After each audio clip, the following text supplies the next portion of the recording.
తండ్రి కుమార పరిశుద్ధాత్మ నామములో మీ అందరికీ మరణాత. ఈ రోజు వాక్యాన్ని బైబిల్ గ్రంథం నుంచి ధ్యానించుకుందాం. మత్తయి సువార్త 18వ అధ్యాయం 33వ వచనం. నేను నిన్ను కరుణించిన ప్రకారము నీవును నీ తోడి దాసుని కరుణింపవలసి ఉండెను కదా అని వానితో చెప్పెను. మత్తయి సువార్త 18వ అధ్యాయము 21వ వచనం నుంచి 35వ వచనం వరకు మనము చూచినట్లయితే ఇక్కడ యేసుక్రీస్తు ప్రభువారు క్షమాపణ గురించి మాట్లాడడం మనము చూస్తాం. మరి పేతురు వచ్చి అక్కడ దేవా నా సహోదరుని ఎన్నిసార్లు నేను క్షమించాలి అని 21వ వచనము నుంచి అడగడం మనము చూస్తాము. నా సహోదరుడు నా ఎడల తప్పిదము చేసిన ఎడల నేను ఎన్ని మార్లు అతని క్షమింపవలెను? 7 మారులు మట్టుకునా అని అడిగాను. అందుకు యేసు అతనితో ఇట్లా నేను 7 మారులు మట్టుకే కాదు 70 ఏళ్ల మారుల మట్టుకని నీతో చెప్పుచున్నాను. ఇక్కడ మరి 7 మారులు నేను క్షమించాలా అని దేవుణ్ణి అడిగినప్పుడు మరి అంతకంటే ఇంకా ఎక్కువ సార్లు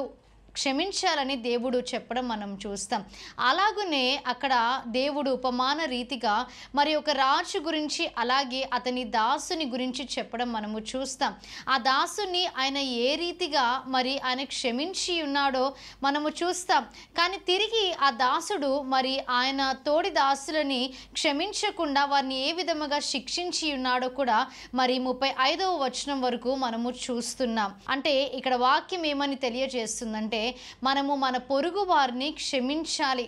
దేవుడు మనని ఏ రీతిగా అయితే క్షమించి ఉన్నాడో, దేవుడు మనని ఏ రీతిగా అయితే ప్రేమించి ఉన్నాడో మనము కూడా ఆ రీతిగా ప్రేమించే వారముగా క్షమించే వారముగా మనం ఉండాలి. ఇక్కడ రాజు దాసుని అయితే క్షమించాడు కానీ తిరిగి అదే దాసుడు మరలా ఆ తోడి దాసులని క్షమించలేదు, వారిని శిక్షించడం మనము చూస్తాం. 35వ వచనంలో మనం చూసినట్లయితే మీలో ప్రతివాడును తన సహోదరుని హృదయపూర్వకముగా క్షమింపని ఎడల నా పరలోకపు తండ్రియు ఆ ప్రకారమే మీ ఎడల చేయుననెను. మరి నీవు ఇతరులని క్షమించినప్పుడే దేవుడు కూడా మనని క్షమించే దేవుడిగా ఉన్నాడు. మనము క్షమించకుండా మరి వారు చేసిన విధముగానే వారికి కూడా చేయాలనుకుంటే దేవుడు మరి మన తప్పులని మన పాపాలని క్షమించడు అని వాక్యం ఇక్కడ స్పష్టంగా తెలియజేస్తుంది.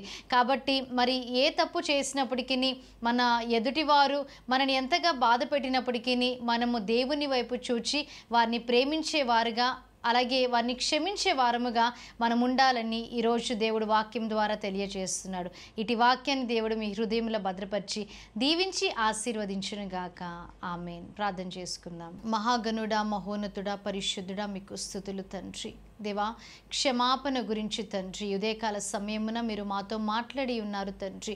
అవును తండ్రి, దేవా, ఎదుటి వారు ఏ తప్పు చేసినప్పటికీ ఏ పాపము చేసినప్పటికీ తండ్రి మీ వైపు చూచి తండ్రి వారిని క్షమించమని వాక్యం ద్వారా మీరు మాతో మాట్లాడినందుకు మీకు స్తుతులు స్తోత్రాలు. విన్న వాక్యాన్ని ప్రతి హృదయంలో మీరు భద్రపరచండి. యేసుక్రీస్తు నామములో అడిగి వేడుకుంటున్నాం ప్రియ పరలోకపు తండ్రి.